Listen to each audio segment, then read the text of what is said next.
Hi guys, welcome back to my channel. आज हम बात कर रहे हैं एड्स के बारे में। AIDS is acquired immuno deficiency syndrome, means it affects the immune system of the body. Immunity की डेफिशिएंसी हो रही है। अगर इम्यूनिटी की डेफिशिएंसी होगी तो उसकी वजह से क्या होंगी? इन्फेक्शंस होंगी। सो यहाँ पे अपॉर्चुनिस्टिक इन्फेक्शंस हो रही हैं, सेकेंडरी न्यूप्लाज्म्स होंगे और न्यूरोलॉजिक मैनिफेस्टेशंस होंगी। और जो वायरस ये कॉज करता है उसका नाम क्या है? HIV virus, that is the human immunodeficiency virus. अब हमें पता है कि एपिडेमियोलॉजी की अगर हम बात कर रहे हैं तो सबसे most common cause of spread is the sexual transmission. Sexual transmission में भी homosexuals account for more than 50% of the cases and heterosexuals more than 20% of the cases. Second most common cause है ट्रांसमिशन का parental drug abusers, that is the intravenous drug abusers, जो infected needles use करते हैं for the transfer of drugs. Then the third cause is mother to infant transmission. जब infected mother infection transmit करे to the offspring. अब इसके भी 3 roots हो सकते हैं, या तो है ट्रांसप्लेसेंटल, ठीक है, मदर से बेबी में जा रहा है थ्रू दी प्लेसेंटा, या फिर डिलीवरी के टाइम पे, अगर बर्थ केनाल इन्फेक्टेड है तो डिलीवरी के टाइम पे हो सकता है, या फिर तीसरा reason after birth because of the injection of breast milk that can infect the child. Then the fourth one is patients with haemophilia. Why patients with haemophilia? Because they go for blood transfusions. So during blood transfusion, if the infected blood is transfused, that can lead to AIDS. Then again, recipients of blood and blood compounds. But it should be noted कि जो HIV virus है ना, वो saliva, sweat, urine या faeces के through transfer नहीं होता। Okay, सो HIV virus एक रेट्रो वायरस है, ठीक है। कौन सी फैमिली को बिलोंग करता है? लेंटी वायरस को। और इसके 2 जेनेटिक फॉर्म्स हैं, एक है HIV-1 और दूसरा है HIV-2। जो HIV-1 है वो मिलता है यूनाइटेड स्टेट्स में, यूरोप में या सेंट्रल अफ्रीका में, और जो HIV-2 है वो वेस्ट अफ्रीका में और इंडिया में ज्यादा कॉमन है, ठीक है। जब भी जो भी रूटीन टेस्टिंग होती है HIV के लिए, तो वो दोनों के लिए टेस्टिंग करते हैं, HIV-1 के लिए भी करते हैं और HIV-2 के लिए भी करते हैं। अगर हम इसके स्ट्रक्चर की बात करें,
इन पैथोजेनेसिस वी नो कि जो HIV है वो पूरी बॉडी को इन्फेक्ट करता है, ठीक है। बॉडी के किसी भी टिश्यू को इन्फेक्ट करेगा, बट इसका जो मेजर टारगेट है वो है immune system.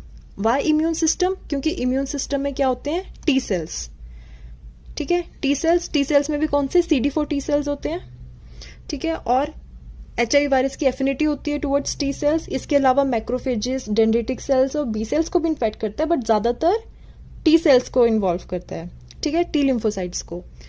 So it is primarily किसको अफेक्ट कर रहा है? सेल मीडिएटेड इम्यूनिटी को इन्फेक्ट कर रहा है, ठीक है।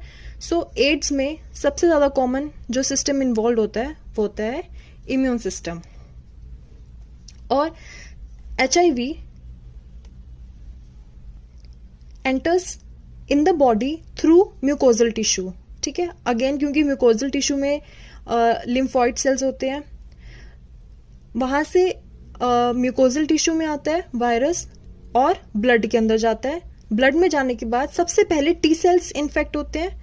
टी सेल्स के अलावा मैंने बताया कि मैक्रोफेजेस और डेंड्रिटिक सेल्स भी अफेक्ट होते हैं। उसके बाद लिम्फॉइड टिश्यू में जाके वो जो इन्फेक्शन है वो एस्टैब्लिश होती है। वहां पे जो वायरस है इट कैन या तो वो साथ साथ में इन्फेक्शन कर देगा या फिर वो लेटेंसी में चला जाएगा। मीन्स वो लेटेंट हो जाएगा, वो कोई भी एक्टिविटी नहीं करेगा, वो इनएक्टिवेटेड लिम्फॉइड टिश्यू के अंदर रहेगा। और अगर वो एक्टिव हो गया, उसमें वायरल रेप्लिकेशन होने लग गई, तो वो सारे सेल्स को इन्फेक्ट करके एड्स करेगा। Now talking about the life cycle of HIV। Here you can see in this diagram HIV virus है। ठीक है, इसके नीचे यहाँ पे सेल है, CD4 T सेल है, ये इसका सेल मेम्ब्रेन है। सेल मेम्ब्रेन पे क्या है, CD4 रिसेप्टर है और एक कीमोकाइन रिसेप्टर है। यहाँ पे CD4 बाइंडिंग नेसेसरी है which explains the tropism of the virus for CD4 plus T cells. Okay, for HIV to enter a cell 3 steps होने चाहिए। एक होता है CD4 रिसेप्टर के साथ बाइंडिंग करना, दूसरा कीमोकाइन रिसेप्टर के साथ बाइंड करना, एंड देन मेम्ब्रेन फ्यूजन। मैंने बताया था ग्लाइकोप्रोटीन होते हैं 120 और 41 HIV के एनवेलप के ऊपर। अब ये जो ग्लाइकोप्रोटीन 120 है वो CD4 के साथ जाके बाइंड करेगा। जब वो CD4 के साथ जाके बाइंड करेगा तो उसमें एक कॉन्फॉर्मेशनल चेंज आएगा। उस कॉन्फॉर्मेशनल चेंज की वजह से एक नई साइट बनेगी for the coreceptor chemokine receptor, that is CCR5 या फिर CXCR4। Now what are these chemokine receptors? HIV की 2 स्ट्रेन्स हैं, एक है R5, एक है X4। जो R5 स्ट्रेन है वो यूज़ करती है CCR5 को और जो X4 स्ट्रेन है वो यूज़ करती है CXCR4 को। ठीक है, तो HIV की जो R5 स्ट्रेन्स हैं वो इन्फेक्ट करती हैं मोनोसाइट्स या मैक्रोफेजिस की लीनिएज को, सो उनको क्या बोलते हैं, एमट्रोपिक।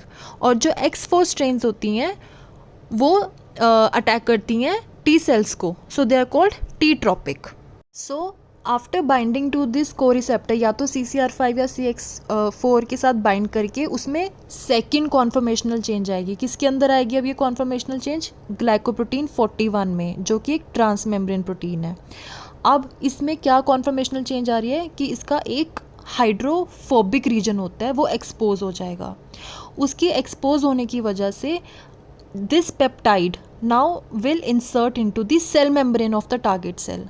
वायरस और होस्ट सेल मेम्ब्रेन अब फ्यूज़ हो जाएंगी।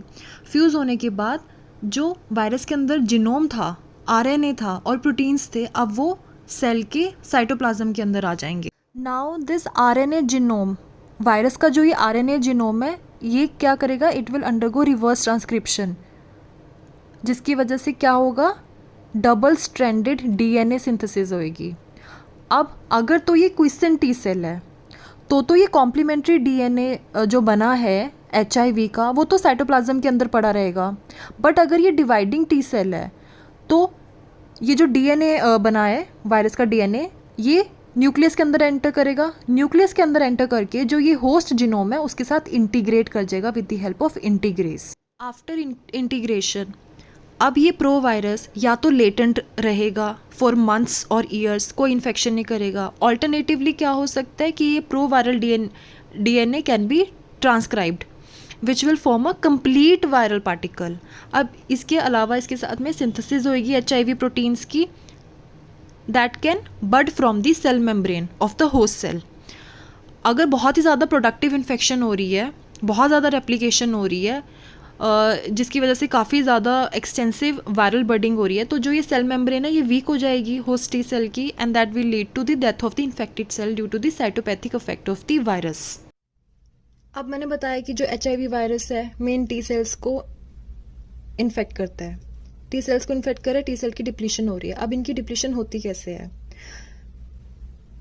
जो उसकी रेप्लिकेशन थी, जब वायरस सेल के अंदर रेप्लिकेट होता है, बहुत सारे वीरियंस उसमें से बन के निकलते हैं, बडिंग होती है।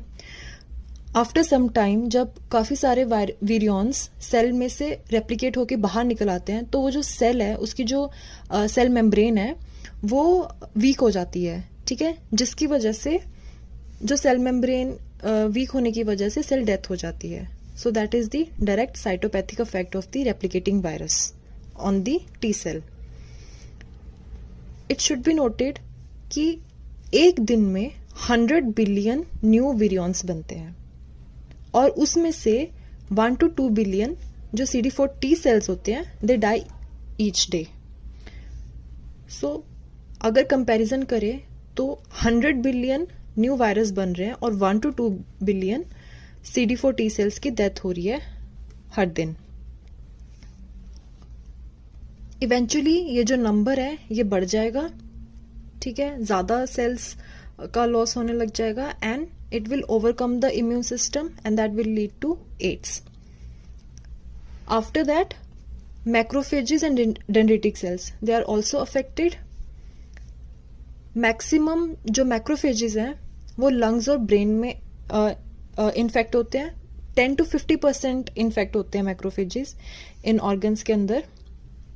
Although macrophages बहुत ही कम amount में viruses बनाते हैं,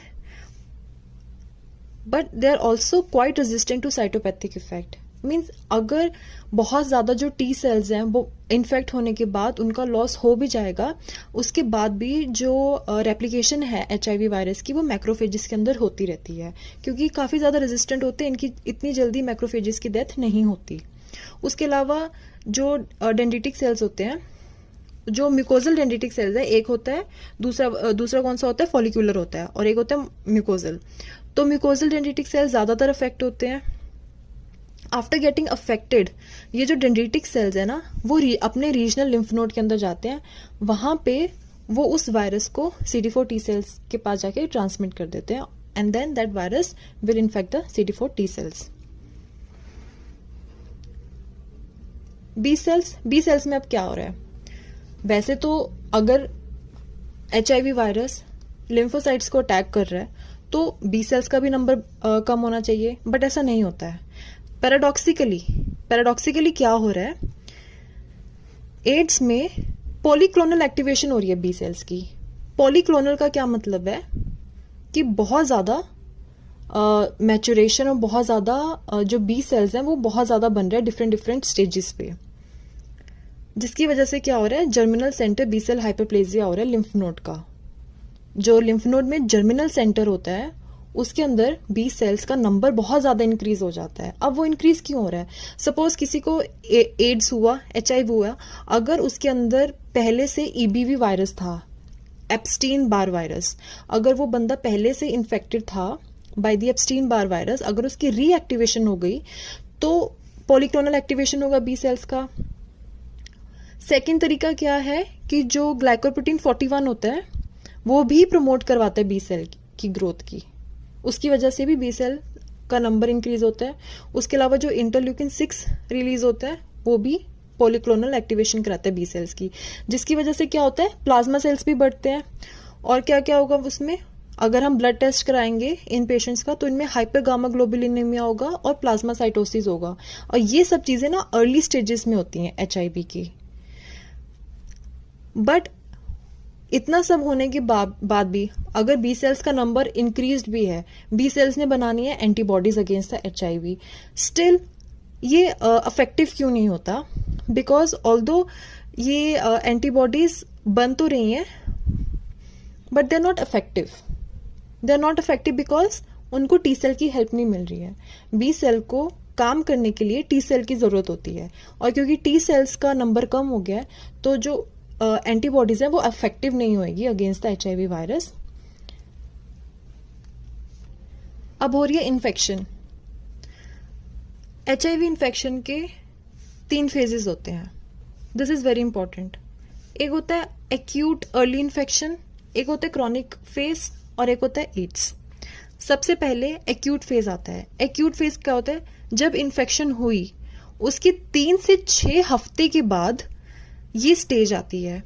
ये स्टेज होती है क्लिनिकल प्रेजेंटेशन की, मीन्स पेशेंट प्रेजेंट करेगा विथ सिम्टम्स, और ये यूजुअली सेल्फ लिमिटिंग कोर्स होता है, 2 to 4 वीक्स में ठीक हो जाता है। इसमें पेशेंट के क्या होते हैं, फ्लू लाइक सिम्टम्स होते हैं। फ्लू लाइक का सिम्टम्स मतलब क्या होगा, sore throat, myalgia, fever, weight loss, fatigue, lymphadenopathy, diarrhoea, vomiting. Patient इस तरीके से प्रेजेंट करेगा। अब जो पेशेंट के अंदर वायरल रेप्लिकेशन हो रही है, ठीक है, वायरल रेप्लिकेशन होने की वजह से उसका वायरल लोड बढ़ जाएगा। अब जो ये वायरल लोड है, इसका मतलब क्या है, it is the level of HIV RNA in the blood. क्या है ये, level of HIV RNA in blood, so that is the viral load. Viral load धीरे धीरे इंक्रीज होना शुरू हो जाएगा। जब वो इंक्रीज होगा तो जो टी सेल्स हैं, जो CD4 टी सेल्स हैं, वो कम होने शुरू हो जाएंगे। So this is the predictor of rate of decline of CD4 T cells. So viral load is the predictor of rate of decline of CD4 T cells. So it is a useful marker of HIV disease progression. It is a very useful marker. So the CDC, that is the Centers for Disease Control and Prevention, उन्होंने classify किया है 3 categories में CD4 T cell के count को। First one is more than equal to 500 per microliter of cells, CD4 cells. Second is 200 to 499 per microliter, and third is less than 200 microliter. So you should know the normal CD4 T cell count कितना होता है body के अंदर, वो होता है 500 to 1500 cells per microliter. ये normal होता है। So for clinical management, CD4 T cell count is the most reliable indicator of disease progression. फिर आती है क्रॉनिक फेज। क्रॉनिक फेज में पेशेंट एसिम्टोमेटिक रहेगा, ठीक है, उसको कोई सिम्टम्स नहीं होंगे, या फिर उसको माइनर अपॉर्चुनिस्टिक इन्फेक्शंस हो सकती हैं, like oral candidiasis, herpes zoster या TB हो सकता है। इसकी जो एवरेज ड्यूरेशन होती है ना क्रॉनिक फेज की, वो 7 to 10 ईयर्स होती है, ठीक है, 10 ईयर्स एवरेज ड्यूरेशन होती है। और इसके अंदर जो HIV वायरस है ना, वो रेप्लिकेट करता रहता है। कहाँ पे रेप्लिकेट करता है, लिम्फ नोड में और स्प्लीन में। वायरस की रेप्लिकेशन होती जाएगी, और साथ साथ में वायरस का जब नंबर इंक्रीज हो रहा है, ठीक है, वायरस इतना ज्यादा रेप्लिकेट कर रहा है, तो साइटोपैथिक इफेक्ट की वजह से जो CD4+ टी सेल्स हैं, उनका भी तो डिस्ट्रक्शन होएगा ना, साथ साथ में वो भी तो कम होते रहेंगे। तो इस ड्यूरेशन के अंदर अंदर more than 90% of the T cells are destroyed in the chronic phase, जिसकी वजह से क्या हो रहा है, होस्ट डिफेंस जो है वो बिल्कुल ही खत्म होता जा रहा है, और जो सर्वाइविंग कैपेबिलिटी थी CD4 टी सेल्स की, वो बिल्कुल खत्म हो जाएगी। फिर पेशेंट किस तरीके से प्रेजेंट करेगा, with AIDS. This is the breakdown of host defence, and it is a life threatening condition. Now the patient will present with fever, chronic fever है more than 1 month, fatigue, weight loss, diarrhea, generalized lymphadenopathy is very common. उसके अलावा opportunistic infections होंगी, secondary neoplasms होंगे, और CNS की involvement होती है। These are the most common opportunistic infections which happens due to the low CD4 count. Majority of deaths AIDS में opportunistic infections की वजह से होती है। It is important to know कि कितने count पे कौन कौन सी infections ज़्यादा common होती है. So you should remember this table. As I have told before, in AIDS there is a paradoxical polyclonal activation of B cells. And there is germinal center B cell hyperplasia. इसके अलावा because there are somatic hypermutations, it leads to unchecked reactivation of the infected B cells. So अगर तो ट्रांसलोकेशंस हो रही हैं germinal center B cell hyperplasia में. It can lead to Burkitt lymphoma, large B cell lymphoma. अगर तो there is reactivation of EBV, then it can lead to EBV positive large cell lymphoma or Hodgkin lymphoma, or they can be HHV8 primary effusion lymphoma. So this was about HIV/AIDS.